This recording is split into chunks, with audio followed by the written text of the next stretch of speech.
Hi, and welcome to Jay's Story Notes. Today, I'm going to tell you a story about a girl who chose to sacrifice her family over her child. Today's story is going to talk about what love is, and love for me is a sacrifice.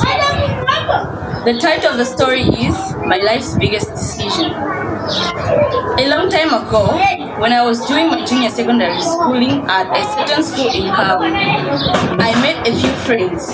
Their names were Robert, Andrew, Rose, Leah, and Joseph. Staying together and spending time together made our friendship grow strong. My friends and I would spend most of our time studying together, and sometimes we would go out for an hour or two to have fun either at a park or at a restaurant, and sometimes we would go cycling on our bicycles. One day, Rose and some of my other friends wanted us to go out to study. I told them that I wanted to study, so if they wanted to go out, they could leave without me. Surprisingly, Robert offered to stay with me. I accepted, and then Rose and the others left.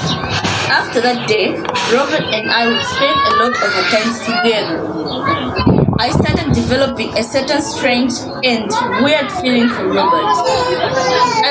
I always wanted him close to me, and I never wanted him to talk to other girls. The way he talked to me. But I wasn't the only one feeling that way. Robert was as well. And so I got to know that we had fallen in love with each other. On my birthday, which was on the 24th of May, Robert confessed his feelings for me, and we started dating. I began to love Robert's company more than anything. Sometimes we would meet in class, and sometimes when we were studying. One day I decided to give Robert a surprise by going to his room. Robert was quite happy to see me. We talked for a long time. Then I made the mistake of my life. After that same day, I wasn't able to meet Robert because whenever I would see him, I would remember that same mistake. After a few weeks, I started noticing strange things happening to me. For example, I would always feel tired. I decided to take a test, and then I got the shock of my life. I was pregnant. Without wasting time, I went to Robert, told him about it. Robert was quiet for some time, and then he said, "You are pregnant? Oh my God, what have you done?" Without even thinking, I have ruined your future. What should we do? I told Robert that what I had in mind was committing suicide or running away. But surprisingly, Robert says to me, "We will do no such thing. I won't let you do that to yourself. Before we do anything, we should first think about the baby's future first. You should go and talk to your family, and I will also talk to mine." Then we decided to do after that. I talked to my family. They were very disappointed in me. They told me that if I wanted to keep the baby, then I should never regard them as my family. My family said that if I loved them, I should abort the baby. I was in a dilemma till I met a lady while I was taking a walk who looked very sad. I asked her why she was sad, and she said, "If not for my family, I would have given my husband an heir a long time ago." I was confused, and so I asked her what she meant, and then she said, "When I was a teenager, I got pregnant.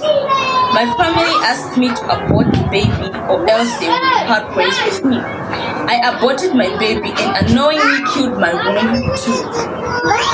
Now I can never be a mother because of that. If anything like that ever happens to you, please think about the life of this innocent child." Then the woman left. When I went back home to my family, I went straight to my room, packed my clothes, and left my parents home. I went to Robert's place, and then he gave me the best news ever. He was the only child in his family, so when he told his parents, though they were a bit disappointed in him, they accepted to support me and my unborn baby. I met Robert's parents, and they both welcomed me in their home and family. I told them what happened when I visited my parents. They were happy with the choice I made, and they apologized for the condition Robert put me in. I told them that we were both to blame because I was also unable to stop him.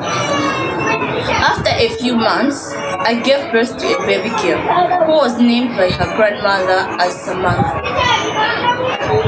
They also called her Blessing.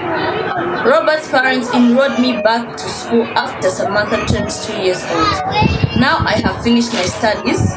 I'm working as a doctor in UTH, and I have studied, and I have even gotten married to Robert. And we have a son named Sebastian, making me a mother of 2. Robert is now managing his family hospital. He works there as a doctor. Samantha is now in grade 10, and her younger brother in grade 4. Sometimes before we make a sacrifice, we should think whether we will cause them harm to the people around us. I made the decision to give birth to my child because she had the right to live. God gave her to me as a gift, not as a mistake. In fact, He gave her to me as a blessing. Now I'm living a happy life because of her. To God be the glory. The end by me. This story tells us about a girl who was pregnant and had to choose between a family and her child. Of course, she chose her child because her child was not to blame for the mistake. A child is a blessing, not a mistake.